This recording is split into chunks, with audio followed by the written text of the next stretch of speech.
غنی جیسے لوگوں کا کام ہے, مولا علی جیسے لوگوں کا کام ہے. غلط جگہوں پہ غلط لوگ بٹھا دی اور پھر جھوٹے کو جھوٹا بھی نہ کہیں, ظالم کو ظالم بھی نہ کہیں.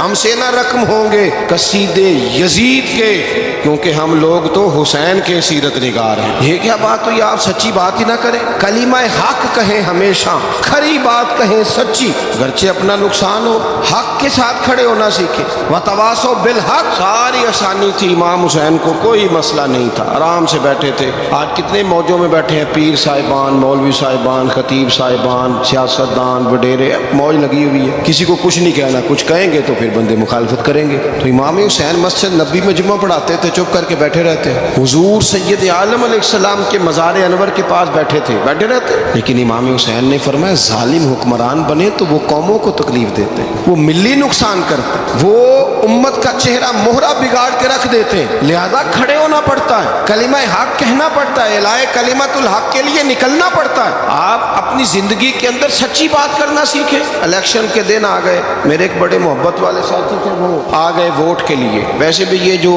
جو بیماری ہمارے ملک میں نا جی, ہمارے ہاں حکمران بعضوں کا کہتے ہیں اوے ہو جی جمہوریت بڑی ضروری ہے. وہ بھی کس مصیبت کا نام ہے جمہوریت. اقبال تو کہتے ہیں کہ یہ وہ چیز ہے کہ جس میں پتہ ہی کوئی نہیں ہوتا, پڑھے لکھے ان پڑھ کا, چھوٹے اور بڑے کا, سیانے اور بیوقوف کا.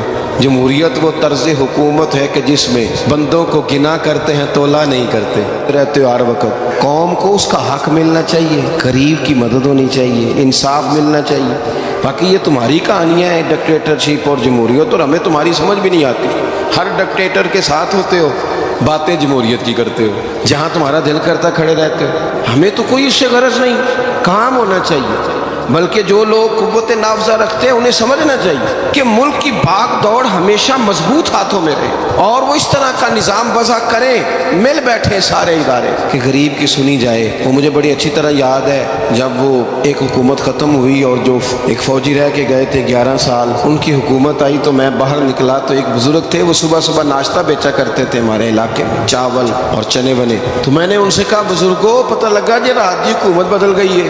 تو فرمان لگے پتر جیڑا مرضی بھی آ جائے, میں تھے چول بیچ کے روٹی کھانی, ہمیں تو ان سے غرض ہی نہیں. اللہ جانے کون آیا کون گیا, تو کھیل تماشا بنایا ہوا ہے. تو جھوٹے کو جھوٹا کہیں. میرے ایک دوست ہیں الیکشن لڑتے ہیں, مجھے ایک دفعہ آ کے کہنے لگے آپ نے کبھی ووٹ نہیں ڈالا, اس دفعہ ضرور ڈالیں. میں نے کہا نہیں ڈالتا میں. کہنے لگے ووٹ قوم کی امانت ہے. تو میں نے کہا امانت کسی بے ایمان کو دے دوں؟ امانت تو امانت دار کو دی جاتی. نہیں سمجھے آپ بات؟ یہ سارے کہتے ہیں نا ووٹ قوم کی, تو امانت کس کو دینی چاہیے؟ صحیح بتاؤ. چلو ہوں تسی بولنا نہیں, بس دل وچ گل رکھنی, دل وچ دیندے ویسے امانت دارا نہیں ہونا. نہیں میں نے کہا بولنا نہیں, ہمیں کسی نے پتہ نہ لگ جائے. دیتے ویسے امانت داروں کو ہی ہونا. یہ اپنے دل سے پوچھو, فیصلہ لو, اللہ سے ڈرو. ظالم کا مددگار ظالم ہوتا ہے, ظالموں کا مددگار ظالم ہوتا ہے. وہ تیرے میرے ووٹ پر جیت کر جب ظلم کرے گا تو پھر کون ہے جو یہ دعویٰ کرے گا کہ جناب میں ظالم کا مددگار نہیں؟ سوچو سمجھو, غور کرو. امام حسین رضی اللہ تعالیٰ عنہ نے فرمایا سچ کو سچ کہیں گے, جھوٹ کو جھوٹ کہیں گے. یہ نہیں ہو سکتا کہ جناب ظلم ہوتا رہے اور چپ رہے. اور یہ سبق کہاں سے پڑھا انہوں نے؟ مولا علی شیر خدا سے. جب حضرت عثمان غنی رضی اللہ تعالیٰ عنہ پر بلوائیوں نے حملہ کیا نا, تو چونکہ حضرت عثمان غنی خالو تھے امام حسن اور حسین کے, حضرت عثمان خالو ہیں, سگے خالو ہیں. تو حضرت مولا علی شیر خدا نے یہ نہیں کہا کہ پتر اتنے بندے آ گئے ہیں, تلواریں ہیں, محاصرہ ہے, باہر نہ نکلنا, بلکہ حضرت مولا علی نے خود اپنے دونوں بیٹوں کو تلواریں پکڑائیں اور حضرت عثمان غنی کے دروازے پہ کھڑا کر کے کہا پتر خیال رکھنا تمہارے ہوتے ہوئے کوئی بھی شخص حضرت عثمان غنی کا دروازہ نہ کراس کر پائے. خود اپنے بچوں, ہر جنگ میں حضرت علی ساتھ لے کے جاتے تھے. ہم تو بچوں کو دلیری سکھاتے ہی نہیں, بزدل. اور کچھ ہمیں بابے مل گئے, وہ کہتے ہیں منڈے نو سایا ہے. میں کہ بابے نو آپ سایا ہے, انہوں بھی کرو دم کراؤ. اس کو نظری سایہ آتا ہے, کیسے نادانوں سے پالا پڑ گیا. کیا ہوتا ہے وہ سایہ؟ اچھے بھلے سیانے نوجوان بتی بند کر کے اندر لیٹا ہوا ہے بچہ, بابا کہہ گیا انہوں سایہ. بابا کہڑا کہہ گیا جڑا باہر روٹی لین آیا سی. بھی ایڈی پہنچی سرکار ہوندی تے ٹکر ہی گھر کھا لیندی. لوگوں کی قسمت کا حال بتاتا ہے, اپنی اتنی خراب ہے کہ مانگتا پھرتا ہے. کیا مذاق بنایا ہم نے اپنے ساتھ. تھوڑے سمجھدار ہو جائیں, ہر بندے کی بات کا اثر قبول نہ کیا کریں. مومن کے پاس طاقتیں ہوتی ہیں, جو جدھر لگاتا ہے چپ کر کے لگ جاتے ہو. ان الذین قالوا ربنا اللہ ثم استقاموا تتنزل علیہم الملائکہ. اللہ کہتا ہے تو ڈٹنا سیکھ، رب کا نام لے کے ڈٹ جا، رب تیری مدد کے لیے فرشتے بھی نازل کر دے گا۔ فرمایا یہ نبی مومنوں کے جانوں سے بھی زیادہ قریب ہے۔ ہم بڑا عام لفظ بولتے ہیں کہ فلاں چیز میرے دل کے بڑی قریب ہے، میری سوچ کے بڑی۔ جو لوگ دل کے قریب ہوتے ہیں ان کے پاس اٹھنے بیٹھنے کو دل کرتا ہے۔ تو اللہ کریم نے قرآن پاک میں فرمایا کہ یہ پیغمبر صلی اللہ علیہ وسلم تمہاری جانوں سے بھی تمہارے قریب ہے۔ اور حضور نے وضاحت کر دی، نبی پاک نے وضاحت کر دی۔